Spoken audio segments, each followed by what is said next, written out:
Welcome back for another solo Null-Sec video. I'm going to be going out in the Tengu and we're going to run a port and just kind of show you how that process kind of goes. It's one of the big activities that I kind of do out here. This fit is pretty basic for the most part. I don't fit it for scanning, or I don't fit it for data relics because I have the buzzard to take care of that, but for the most part it's pretty well rounded and everything. I'll put this fit in the description just so that you can kind of see how it compares to your skills and stuff. The Tengu is not that difficult to run. It is a lot of skilling, but the subsystem skills themselves are pretty chill. We're gonna go and grab a port here. Got several ports. I like ports because they are relatively fast to run. The only problem is the frigates, the elite frigates, can be a little bit of a pain in the ass to deal with. But essentially, I just kind of pick a part to, or a object to orbit when I get out here, and just basically kind of keep everything in range. Usually this little like lookout thing is a good candidate, but you definitely want to get these guns down pretty soon, so I'm gonna go right straight for them because we got rage loaded right now, 25. I want to keep those loaded, so we're actually gonna go shield booster and the prop mod until we can kind of close in on these dudes. We're gonna take these guns down first because they're stationary. Start turning these on. I have these grouped for 2 launchers each. Once these guns actually go down, then we'll start orbiting that little lookout again and just start taking down everything else. Alright. Go 3 on that, and then we can go ahead and grab that lookout again and orbit it. All the explosions. With all the new missile effects and everything, it's definitely visually messy these nowadays. Alright. Normally targets, I try to go like get the destroyers down first. Most of the time I'm saving like cruisers and battleships for last, just because they can be a little more time consuming to take down. I'm looking forward to this series to be able to show more in depth about kind of how I operate out in Null when I am out here. I tend to, run solo no matter where I am in New Eden. So all of my ship choices and everything that I pick are based on that. There's just a lot of stuff to kind of keep in mind when you're out here doing this. You're worrying about keeping targets up, you're worried about checking local, all that stuff. So you definitely have to be a little bit more cautious and pay more attention than you normally would in, say, high sec. But what's great about Null-Sec is pretty much any activity that you do, reasonably speaking, is very decent income. Alright, let's grab these destroyers and the battle cruisers. We can get actually pretty far into this before we actually have to reload, which is really nice. And essentially our escape plan, if we have like a new coming system or something like that, our escape plan is just to warp back to the fort or the POS and kind of chill out. That's kind of the idea. But most things that kind of come and visit us here are explorers they're not really going to come on grid with a Tengu most of the time. You just have to be careful if you see like a buzzard come in, because it could be somebody doing data relics, or it could be a hot dropper, meaning they're going to pop a covert sino on you and, Bob's your uncle. You'll be dead. I've seen a golem get dropped on like that and die really, really quick. That's why if I ever see somebody come in and kind of hang out and then leave, I usually take a break for a while, because that's what happened in that situation. Is We had somebody come in, we got off grid, and then that person ended up doing is they ended up kind of marking where we were kind of chilling and hanging out at, and then that allowed them to get on top of where we were, Bastioned and Covert Sino pretty quickly. As these waves kind of go on for the port, it gets a little more tedious. The battleships are going to like slowly start moving away from us, so you want to keep that in mind. We can ship to Javelin, but once all these guys are down, I'm just going to go throw everything that we can on each battleship and just take them down. Luckily, the Tengu's reload cycle is decent. Go and get these guns back on. Come on. Just like the most inopportune time to have to reload, but we're doing alright. So this guy's at 11k right now, as you can see. So we're going to start just burning towards him. Because if we don't, then by the time we get to him as a target, he could be right at our max flight range.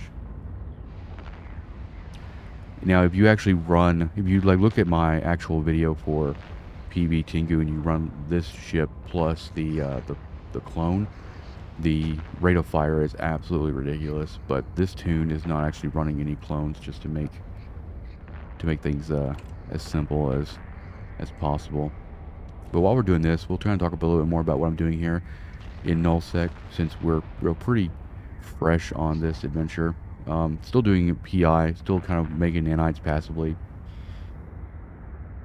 Kind of what we talked about in the first episode. 24 hours, we created somewhere in the neighborhood of like 400 nanites, which is fine. I'm not expecting it to be like something crazy, but my plan is to make nanite repair paste in the future. So as long as I'm actually building up a good stockpile of nanites, that is kind of the purpose there. As far as mechanical parts, we're really making a lot of those right now, and I really won't even plan on selling them until we get a good majority, because we're not really in a desperate need for ISK. We don't run a lot of assets, a lot of different assets, so our overall operational cost is pretty low, which allows me to kind of just hold assets and really just sell them whenever someone asks, or someone needs them or something. Gonna butt right up against this guy. Boop. All right. 4 more battleships. This should be last wave, I'm pretty sure. So they're back down here. Let's go ahead and kind of jump down that way. We'll turn the prop mod on. 21. I'm gonna go all guns on this cruiser while we're kind of getting turned around here. Let's get a proper orbit on that lookout. Come on, proper orbit, please. There we go. Thank you. Go 2 launchers on each of those guys. Now that we're moving directly towards it, we're all in range. We're going to go ahead and kill that prop launch cycle. These episodes, I don't really plan on doing really long episodes here. I think it's more or less going to be like doing a certain activity, kind of explaining the why and how I do things. I think that'll be a little bit more easily consumed. I'm gonna go ahead and force a reload cycle here, because we're gonna want all these guns kind of tied together for these battleships. They're all still kind of in range. I'm gonna go for the guy at 15 first, because they're all gonna just start moving away from me. We got one more guy to target here. Let's go and grab him. They do kind of get old after a while, though, I'll be honest. And visually, just visual pollution for the most part. Alright, guys at 16. We're going to go, this other guy's at 15. We're going to go him next. And I'm really just kind of going to start sorting these targets by distance. We don't want these guys going out another, 9 or 8k and be kind of too far from us. What's nice is we can pretty much run this booster the entire time. The way that the cap is on this ship is you don't really want to run the prop mod and the booster at the same time, because you will cap yourself out, but there's really rarely any cases that you might need to do this. We could be more diligent. We could like turn this off. And with these battleships, you can actually not even boost, and you can just prop mod. you'll see the damage go down like at 20, 19. As we start going faster and faster, we'll just start taking less damage. Now we're down to 14, 13. Now that we're up to full speed, or pretty much half speed. So we can kind of just hang out here, and then as we kind of see red, we can just do one cycle of a booster at a time, and that's a little bit more efficient as far as the cap goes. But it also risks putting us way kind of far out from our target. So what I'm going to do is, the battleship that I'm not on, I'm going to orbit. Just so that when this one goes down, we'll know we'll be in range, and we can kind of just switch up. Plus that little demonstration there pretty much put us right at the edge of our flight range.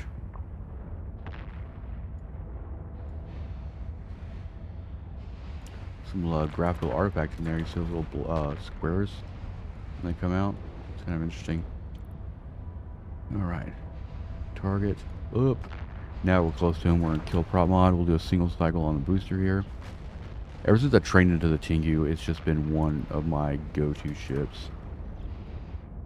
And these ports are usually worth, like, I want to say they're worth probably like 13 to 15 million after the ESS time period, or tax, whatever. As you see, we haven't actually gotten a tick yet because the ESS is still empty. And we're doing a nice, convenient reload cycle. But if you chain even these ports together, it ends up working out pretty well. And we didn't have any frigates on this one. The first one I did yesterday had a bunch of like elite frigates on it, which was obnoxious. But when there's no frigates, easy money. And then usually like that, I'm done. And then I'll do a reload. I'll go and make sure my shield is all good to go. And then I usually just kind of cloak up and do that whole thing.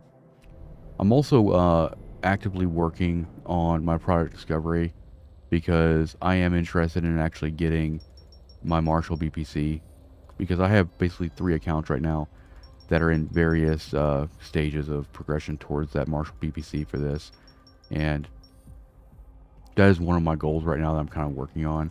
I've also been kind of debating on bringing some more of my other tunes out strictly just to scale PI a little bit, but I haven't done that just because I don't really have a real need to go crazy with PI right now. So since this series is also about tracking the wallet, I don't remember what the balance was on the last episode or whatever, but we're at 18 million right now. We haven't seen a tick yet, and also the wallet is being kind of weird right now. Transactions. I want to see if I can find. I did some PI export and stuff like that. A lot of PI stuff. ESS payment was 3 million on that last port I ran yesterday, and then that means the actual payout for that last port I did was 6. So it was about 9 million or so. But there was a lot of frigates on that one, so I think that this tick will actually be a little bit higher. But even like 10 mil for the amount of time that it took to run this is not bad at all. But I'll put this fit in the description so you can definitely, kind of sim it yourself and see how it goes if you're interested in the Tengu. I do highly recommend it if you like the strategic cruisers and you are, interested in missile training and stuff. But thank you for watching, and I will see you guys in the next one. Peace out.